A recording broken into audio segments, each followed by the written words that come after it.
Estudo do livro Roteiro, livro de Emmanuel, psicografia de Chico Xavier. Lição 32, colaboração. No livro Ave Cristo, ao descrever a igreja de Lyon, Emmanuel nos dá a notícia de como vivia aquela comunidade segundo os ensinamentos do Cristo. Informa que oravam para servir e não para receberem ou serem servidos. Decorridos quase 2000 anos, ainda verificamos que a religiosidade, em geral, está atrelada ao desejo de algo receber. Se a doença lhe visita, a ida ao templo religioso passa a ser obrigatória, seja qual for a denominação. As casas espíritas possuem atendimento constante, além do passe, indo desde uma simples conversa até procedimentos mais complexos de troca fluídica, atendendo aos que sofrem com as doenças do corpo e da alma. E nós? Qual a razão de procurarmos a religião em nossa vida? Qual o motivo que nos faz frequentar uma casa religiosa, um grupo de estudo ou um trabalho de caridade? O que vai em nosso coração e em nossa prece? Rogamos forças para servir ou realizamos petições e mais petições aos benfeitores espirituais, querendo que estes nos sirvam? Emmanuel traz na lição 32 do livro Roteiro reflexões sobre o assunto colaboração. Aproveitemos o ensejo para aprender e refletir.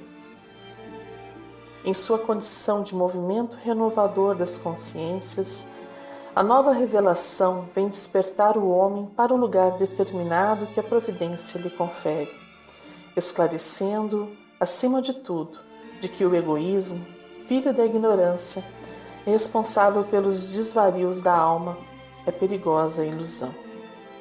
Trazendo-nos a chave dos princípios religiosos, vem compelir-nos à observância das leis mais simples da vida, revelando-nos o impositivo de colaboração a que não conseguiremos fugir. O egoísmo é perigosa ilusão. Nos remete ao mundo voltado apenas para os nossos próprios interesses, incapaz de fazer o bem pelo bem, de fazer algo sem nenhum interesse pessoal envolvido. Esta afirmação é muito importante, porque não basta ser bom e correto moralmente. É preciso que estas ações sejam desinteressadas em proveito próprio. E sobre o tema nos ensinam os Espíritos. Questão 895.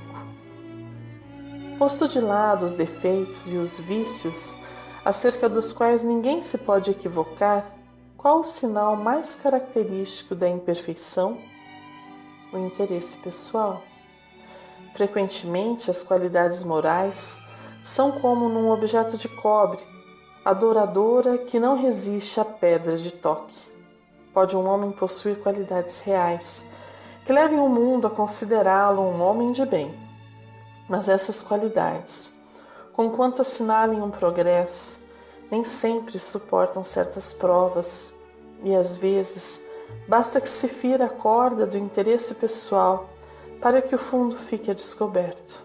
O verdadeiro desinteresse é coisa ainda tão rara na terra que, quando se patenteia, todos o admiram como se for um fenômeno.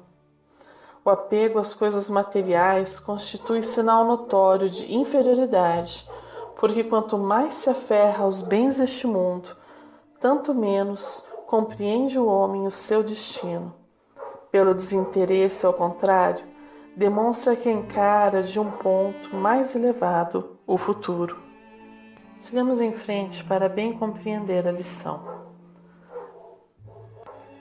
A vida pródiga de sabedoria em toda parte demonstra o princípio da cooperação em todos os seus planos. O verme enriquece a terra e a terra sustenta o verme. A fonte auxilia as árvores e as árvores conservam a fonte. O solo ampara a semente e a semente valoriza o solo. As águas formam as nuvens e as nuvens alimentam as águas.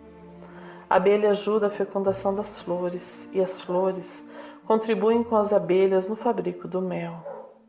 Um pão singelo é a gloriosa síntese do trabalho de equipe da natureza.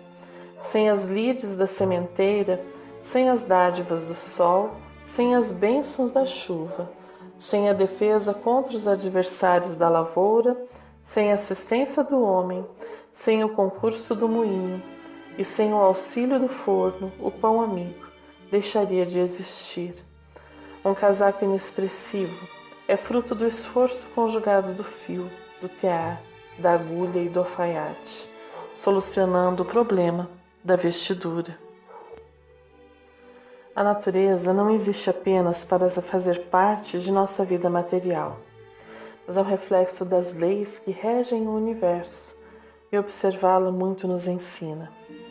A lição Ouvindo a Natureza, do livro Ideal Espírita, nos auxilia. Em todos os ângulos da vida universal, encontramos patentes os recursos infinitos da sabedoria divina. A interdependência e a função, a disciplina e o valor são alguns aspectos simples da vida dos seres e das coisas. Interdependência. A vida vegetal vibra em regime de reciprocidade com a vida animal.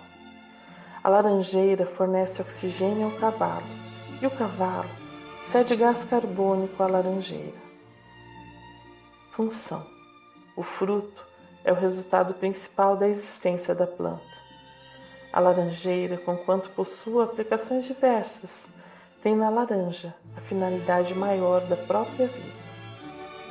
Disciplina. Cada vegetal produz um só fruto específico. Existem infinitas qualidades de frutos, todavia, a laranjeira somente distribui laranjas. Valor.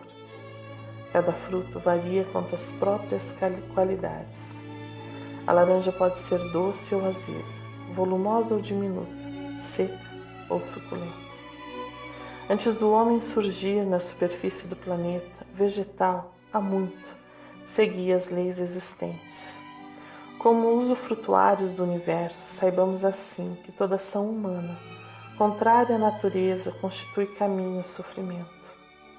Retiremos dos cenários naturais as lições indispensáveis à nossa vida. Somos interdependentes. Não viveremos em paz sem construir a paz dos outros. Temos funções específicas. Existimos para colaborar no progresso da criação, edificando bem para todas as criaturas. Carecemos de disciplina. Sem método em nossos atos, não demandaremos a luz da frente. Somos valorizados pelas leis divinas. Valemos o preço das nossas ações, em qualquer atividade, onde estivermos. Fazemos parte da natureza, e esta percepção muda a nossa forma de agir em relação ao que nos cerca. Eis que, possuidores de inteligência, além do instinto, percebemos que nosso agir para agregar ou destruir. Sentindo-se partícipe, o homem percebe-se subordinado às leis que regem o universo e encontra em seu agir, pensar e sentir as formas de interagir com o mundo ao seu redor. Não se trata apenas de um querer. Desde a criação, Deus nos deu o papel de gestores, co-criadores, e tudo que nos acontece é aprendizado para trilharmos este caminho evolutivo, a fim de conquistarmos a humanidade em sua integralidade, tornando-nos o que fomos criados para ser. Caminhemos mais um pouco com a lição.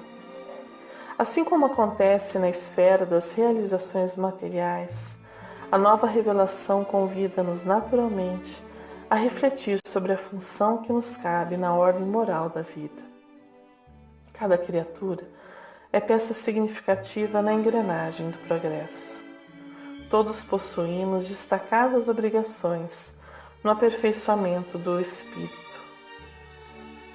Temos aptidões que podem ser colocadas a serviço da humanidade e temos também inteligência para aprender coisas novas, agregando em nosso ser o conhecimento que alavancando o nosso progresso e também do mundo que nos cerca. Somos peças de uma engrenagem complexa. Isso significa que não somos todos iguais, nem mesmo estamos aptos para todas as funções.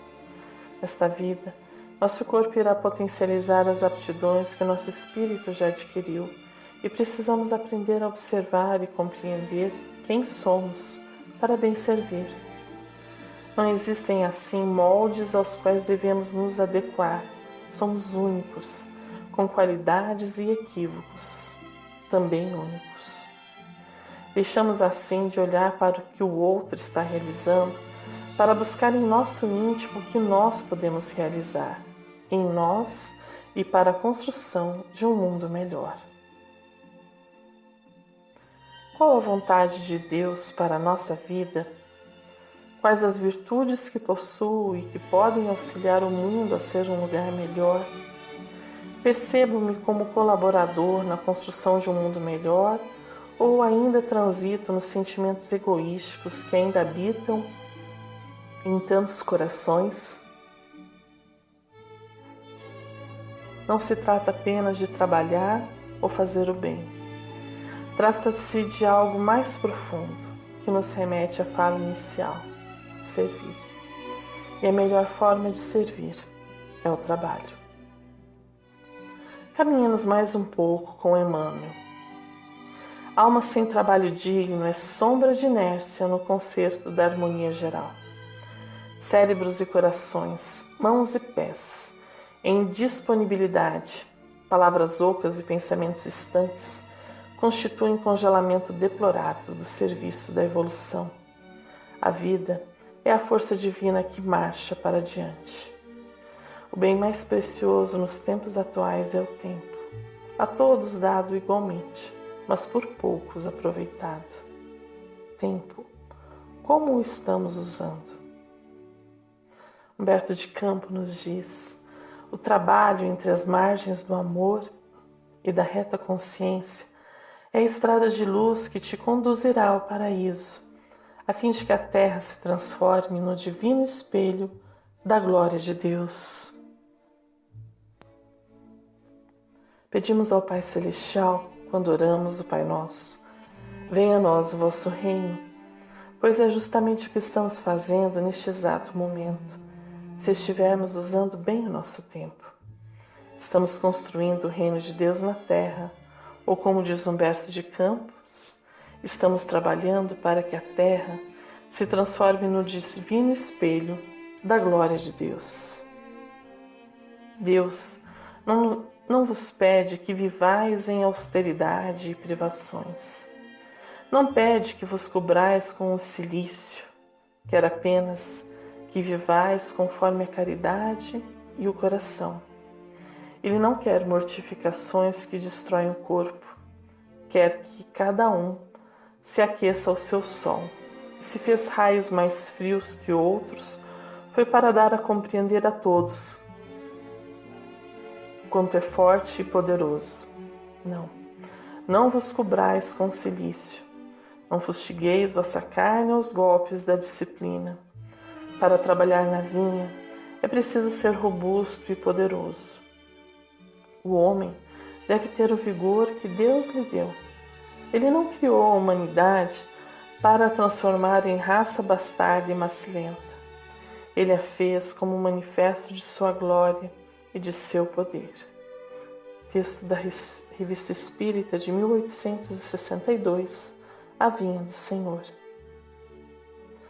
Usemos bem o dia com proveito, nas simples tarefas e também nas mais complexas, tudo realizando com préstimo, amor e bondade, sem esperar aplausos ou reconhecimento, apenas a satisfação íntima de estarmos trilhando o caminho do bem. Ouçamos as lições finais que Emmanuel nos traz. Obstruir-lhe a passagem, desequilibrar-lhe os movimentos, menoscabar-lhe os dons e olvidar-lhe o valor, é criar aflição e sofrimento que se voltarão agora ou mais tarde contra nós mesmos. Recatem-se, portanto, aqueles que julgam encontrar na mensagem do além o elixir do êxtase preguiçoso e improdutivo. O mundo espiritual não abriria suas portas para consagrar a ociosidade. As almas que regressam do túmulo indicam a cada companheiro da terra a importância da existência na carne, acordando-lhe na consciência não só a responsabilidade de viver, mas também a noção do serviço incessante do bem como norma de felicidade imperecível. Sofremos e nos sentimos aflitos quando saímos deste caminho, porque aquele que está a serviço do bem, mesmo em meio à tempestade, confia e segue em frente, reconhecendo na dificuldade a escola divina que ensina a todo instante. E para bem compreender que tipo de aflição, socorremos-nos do próprio Emmanuel no texto Aflição e Tranquilidade. Bem-aventurados os que choram, disse-nos o Senhor. Contudo, é importante lembrar que se existe aflição gerando tranquilidade, há muita tranquilidade gerando aflição. No limiar do berço pede a alma dificuldades e chagas, amargores e cicatrizes. Entretanto, recapitulando de novo as próprias experiências no plano físico, torna a concha obscura do egoísmo e da vaidade, enquistando-se na mentira e na delinquência. Aprendiz recusando a lição ou doente abominando o remédio. Em quase todas as circunstâncias, o homem persegue a fuga que lhe adiará indefinidamente as realizações planejadas. É por isso que na escola da luta vulgar vemos tantas criaturas em trincheiras de ouro, cavando abismos de insânia e flagelação, nas quais se despenham além do campo material, e tantas inteligências primorosas, engodadas na auréola fugaz do poder humano, erguendo para si próprias masmorras de pranto e envelhecimento, que as esperam inflexíveis, transposto o limite traçado na morte. E ainda por essa razão que vemos tantos lares, fugindo à bênção do trabalho e do sacrifício, a feição de oásis sedutores de imaginária alegria para se converterem amanhã em cubículos de desespero e desilusão, aprisionando os descuidados companheiros que os povoam em teias de loucura e desequilíbrio na vida espiritual. Valorize a aflição de hoje, aprendendo com ela a crescer para o bem, que nos burila para a união com Deus, porque o Mestre que te propões a escutar e seguir, ao invés de facilidades no imediatismo da terra, preferiu para ensinar-nos a verdadeira ascensão, a humildade da manjedoura, o imposto constante do serviço aos necessitados, a incompreensão dos contemporâneos, a indiferença dos corações mais queridos e o supremo testemunho do amor em plena cruz da morte. Encontremos nossa felicidade futura, semeando desde hoje com trabalho, alegria e muita fé, aproveitando o tempo que nos é concedido de forma útil e produtiva, sabedores de que de tudo daremos conta ao nosso Pai Celestial e também à nossa própria consciência. Sejamos colaboradores do Cristo e com o Cristo, construindo o reino dos céus na terra, a começar dentro de nós. Um fraterno abraço e até o próximo estudo.